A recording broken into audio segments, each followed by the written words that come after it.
नमस्कार दोस्तों, कैसे हैं आप लोग। मेरा नाम सौरभ कुमार है और मैं आप लोग को यहाँ पर संक्षिप्त इतिहास एनसीईआरटी सार संग्रह क्लास 6 से 12 पढ़ा रहा हूँ, जो कि आपका वन लाइनर है। और इस किताब से हम लोग पढ़ने जा रहे हैं चैप्टर नंबर 34। तो यूरोपीय चैप्टर नंबर 35 पढ़ेंगे। तो आपका जो था चैप्टर नंबर 35 उत्तरवर्ती मुगल राजवंश। तो उत्तरवर्ती मुगल राजवंश का आज हम पार्ट नंबर 3 पढ़ेंगे। ठीक है, तो आज हम मोहम्मद शाह से पढ़ेंगे। तो चलिए स्टार्ट करते हैं मोहम्मद शाह से। तो मोहम्मद शाह के बारे में पढ़ते हैं। तो मोहम्मद शाह को रोशन अख्तर भी कहा जाता है। ठीक है, तो मोहम्मद शाह रोशन अख्तर, और इसकी उपाधि थी रंगीला की उपाधि इसकी थी। और नादिर शाह फारस के शासक का 1739 में आक्रमण हुआ था इसी के काल में। और इसी के काल में सैयद बंधुओं का अंत हुआ था। तख्ते ताउस मयूर सिंहासन पर बैठने वाला अंतिम शासक था ये। और इसी के काल में स्वतंत्र राज्यों की नींव पड़ी थी। ठीक है, तो मोहम्मद शाह रोशन अख्तर, रंगीला की इसकी उपाधि थी। नादिर शाह फारस के शासक का 1739 में जो है आपका आक्रमण हुआ। सैयद बंधुओं का इसमें अंत हो गया। तख्ते ताउस मयूर सिंहासन पर बैठने वाला अंतिम शासक था। और इसी के काल में स्वतंत्र राज्यों की नींव पड़ी थी। और इसी के काल में स्वतंत्र राज्यों की नींव पड़ी। तो बंगाल के स्वतंत्र राज्य थे, अलीगढ़ बंगाल का स्वतंत्र राज्य हुआ, अवध के स्वतंत्र राज्य और हैदराबाद के स्वतंत्र राज्य। ठीक है, तो इसमें 3 राज्य आपका स्वतंत्र हुआ, हैदराबाद, अवध और बंगाल। और हैदराबाद के स्वतंत्र राज्य का जो आपका संस्थापक था निजामुल मुल्क था। अवध अवध के स्वतंत्र राज्य का संस्थापक सादत खान था। और बंगाल के स्वतंत्र राज्य का संस्थापक अलीवर्दी खान था। ठीक है, देखिए आपका मोहम्मद शाह आपका कहाँ पर है। देखिए आपका जहान शाह का पुत्र है मोहम्मद शाह प्रथम। और ये 5वें नंबर का उत्तरवर्ती मुगल शासक था रोशन अख्तर। इसे रोशन अख्तर भी कहा जाता है या फिर इसे रंगीला भी कहा जाता है। ठीक है, और आपका जो है मुअज्जम बादशाह प्रथम का बेटा है आपका जहान शाह। और जहान शाह का जो है बेटा है मोहम्मद शाह प्रथम। मुअज्जम जो है आपका जो है दादाजी है, या फिर मोहम्मद शाह रोशन अख्तर आपका होता है बादशाह प्रथम का। ठीक है, और ठीक है, तो चलिए आगे पढ़ते हैं अब। तो मोहम्मद शाह रोशन अख्तर, जिसका शासनकाल 1719 से लेके 1748 तक था, काफ़ी लंबा समय था मोहम्मद शाह का, 1719 से लेके 1748 तक। ठीक है, लगभग आपका लगभग 30 साल मान के चलिए। ठीक है, तो यह बहादुर शाह के सबसे छोटे बेटे जहान शाह का पुत्र था। यह बहादुर शाह के सबसे छोटे बेटे जहान शाह का पुत्र था।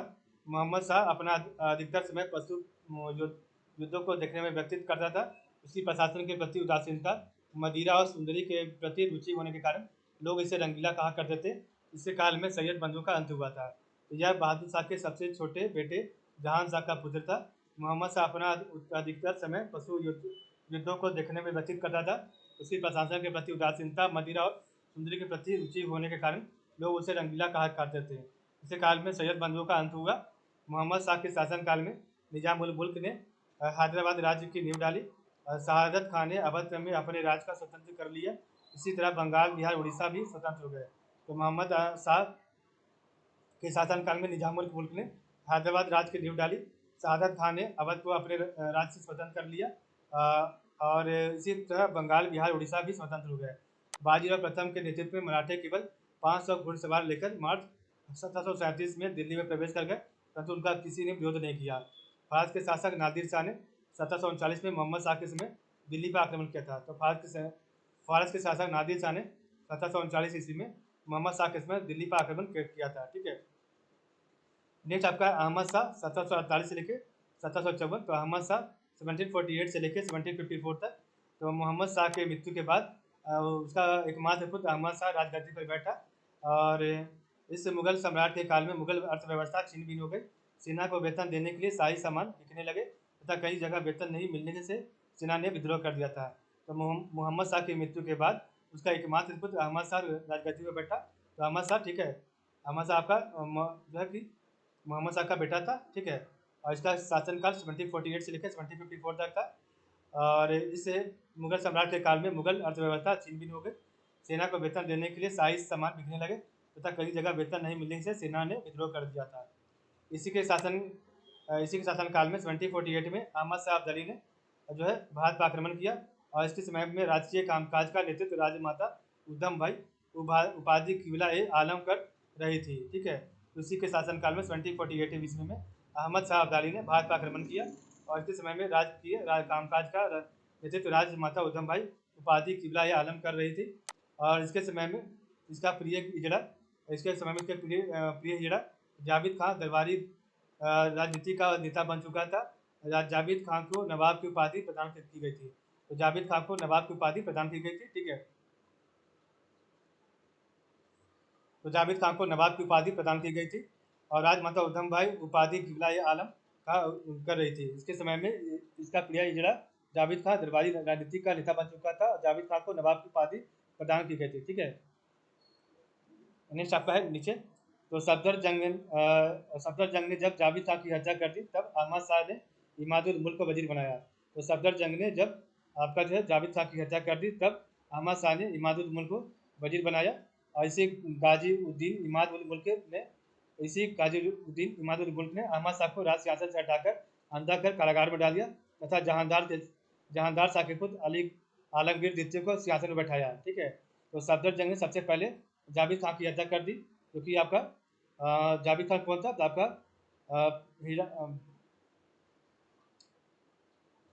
हिजरा था, ठीक है। और तो तब अहमद शाह ने इमादुल मुल्क को वजीर बनाया और इसी इमादुल मुल्क ने अहमद शाह को राज सियासत से हटाकर अंधा कर कारागार में डाल दिया तथा जहांदार शाह के पुत्र आलमगीर द्वितीय को जो है सियासत पर बैठाया था, ठीक है। तो आपका देखिए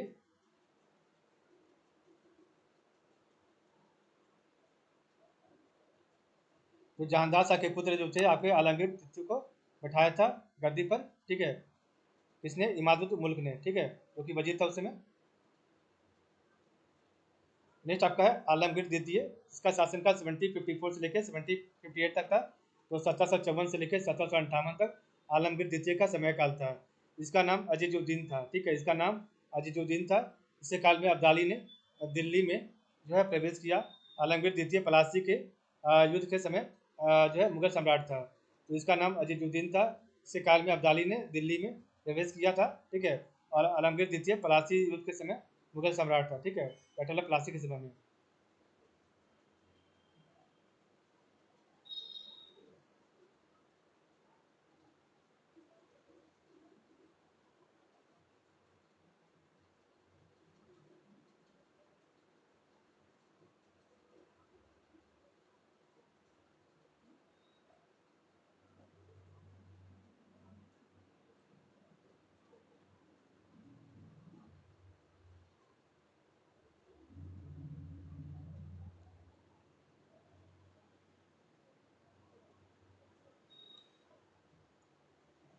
तो यहाँ पर देखिए इसी का नाम था अजीजुद्दीन, ठीक है, जिसका नाम अजीजुद्दीन भी था, ठीक है। ध्यान दीजिएगा, आलमगीर द्वितीय को अजीजुद्दीन भी बोलते थे। इसका समय जो था आलमगीर द्वितीय का 1754 से लेकर 1758 तक था।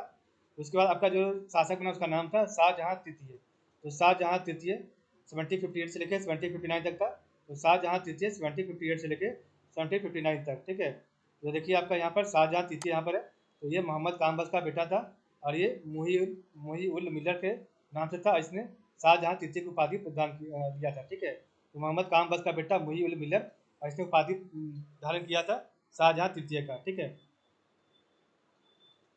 तो शाहजहां तृतीय 1758 से लेकर 1759 तक आलमगीर तृतीय की हत्या के समय उसका पुत्र अली गौहर, तो आपका जो है अली गौहर आलमगीर द्वितीय का पुत्र अली गौहर बिहार में था। और इसी समय दिल्ली में इमाद उद मुल्क ने कामबख्श के पुत्र जो है कामबख्श के पुत्र मुही उल मिलर को शाहजहां तृतीय के नाम से राज सिंहासन में बैठा दिया। इस प्रकार आलमगीर द्वितीय की मृत्यु के बाद मुगल साम्राज्य में दो बादशाह दो अलग अलग स्थानों पर सिंहासन रूढ़ हुए। तो आलमगीर द्वितीय की हत्या के बाद उसका पुत्र अली गौहर बिहार में था। और इसी समय जो आपका है इसी समय दिल्ली में इमादुद्दीन मुल्क ने कामबख्श के पुत्र मुही उल मिलर को शाहजहां तृतीय के नाम से राज सिंहासन पर बैठा दिया। इस प्रकार आलमगीर द्वितीय के जो है आलमगीर द्वितीय की मृत्यु के बाद जो है मुगल सम्राट दो बादशाह दो अलग अलग स्थानों पर सिंहासन रूढ़ हुए थे, ठीक है।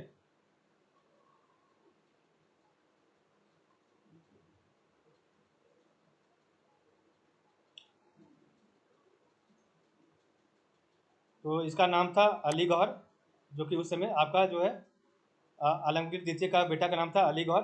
और शाह आलम द्वितीय इसकी उपाधि थी, और जिसमें इसकी हत्या हुई, आलमगीर द्वितीय की हत्या उस समय शाह आलम द्वितीय कहाँ पर था, तो बिहार में था, ठीक है।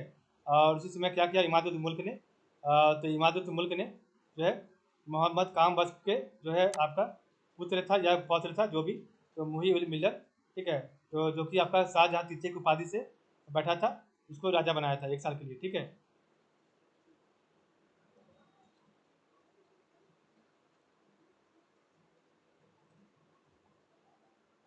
तो अब हम पढ़ेंगे शाह आलम द्वितीय के बारे में, जिसका शासनकाल 1759 से लेके 1806 तक था।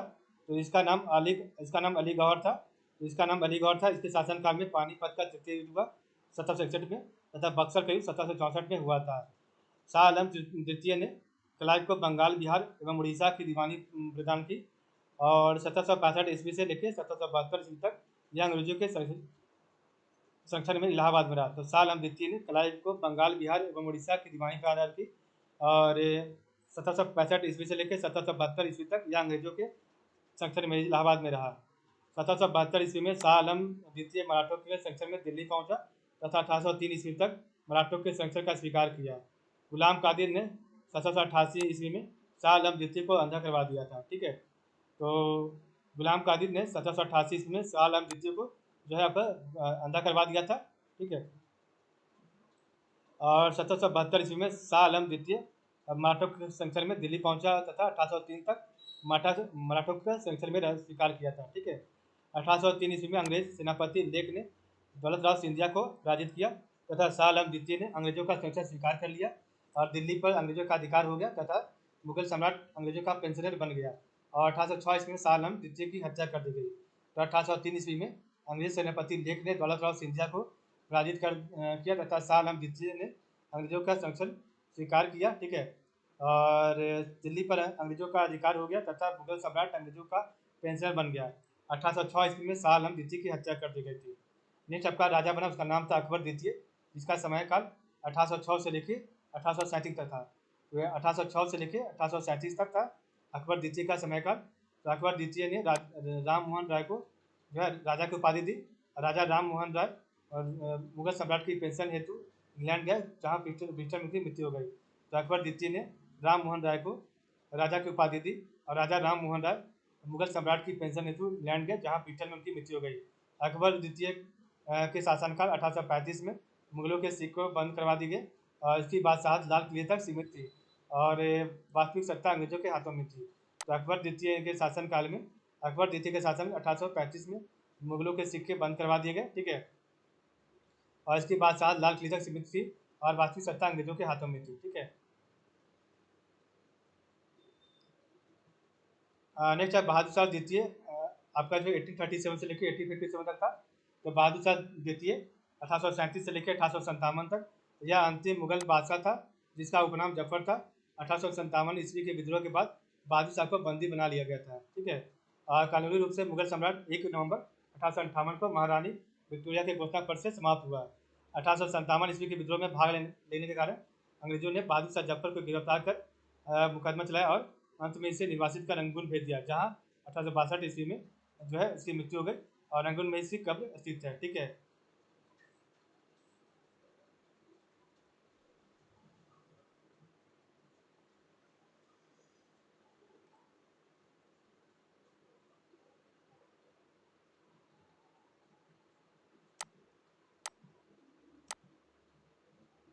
तो आज का वीडियो हम यहीं पर रखेंगे। कल हम पढ़ेंगे आपका मुगल साम्राज्य के विघटन के ये उत्तरदायी विदेशी आक्रमण, ठीक है। तो आज के लिए बस इतना ही। आप लोग का बहुत बहुत धन्यवाद।